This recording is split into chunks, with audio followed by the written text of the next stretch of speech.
Looking at 14.1 on functions of several variables, the instructions are going to be to find and sketch the domain of a function that's given. So the expression that's given is f of x and y is equal to the square root of y minus x minus 2. So I started out by saying the domain, and then I realized, wait a minute, no, that's not what I'm talking about. What I'm talking about is the natural domain of a function. Yeah, I was going to say the natural domain of the function, but there are lots of functions with this rule of correspondence with different domains.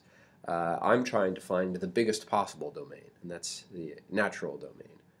Again, there's a convention called the natural domain convention that says take the biggest domain you possibly can without leaving the real numbers with the inputs or outputs of the function. Okay, so the natural domain of a function f with rule of correspondence, f of xy is square root of y minus x squared, is the set of ordered pairs of numbers x, y, elements of R2 that satisfy, well, let's see. If I am going to stay inside the real numbers both for the elements of the domain, this says that the first and second components of things in the domain have to be real numbers, and I also want to stay within the real numbers in the codomain. I don't want to assign a complex number or an undefined or anything weird like an infinity symbol. Or, square root of a negative number is also something I do not want to have in my codomain.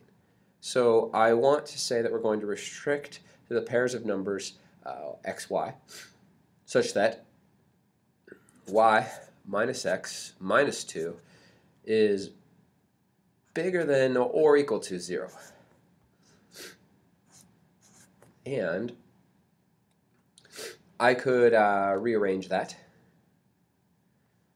to the set of ordered pairs. You know what, just to drive home the point, now x and y in here are dummy variables. So I could write a, b, I could use new dummy variables in R2 such that, and so b is going to play the role that y played, and I'm going to put everything else on the other side of the inequality.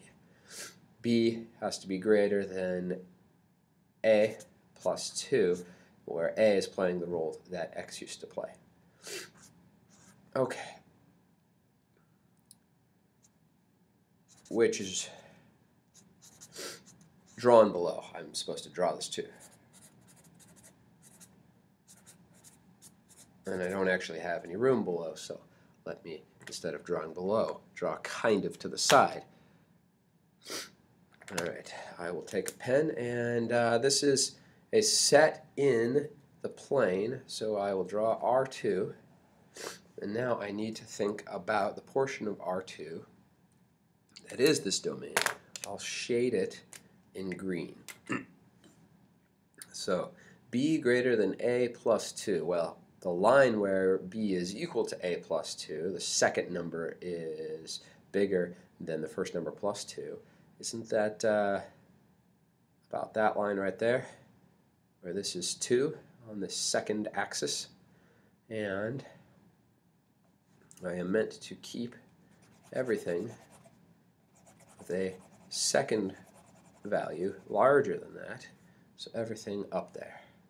And I could, of course, label these axes x and y. I could label them a or b. It doesn't matter. But every point in there, say this point right here, the point, what is that, maybe -3, 3. See, that point is in there since 3 is greater than or equal to -3 plus 2, which of course is -1. Okay. So, just a little sanity check there to make sure that I've shaded in the right region.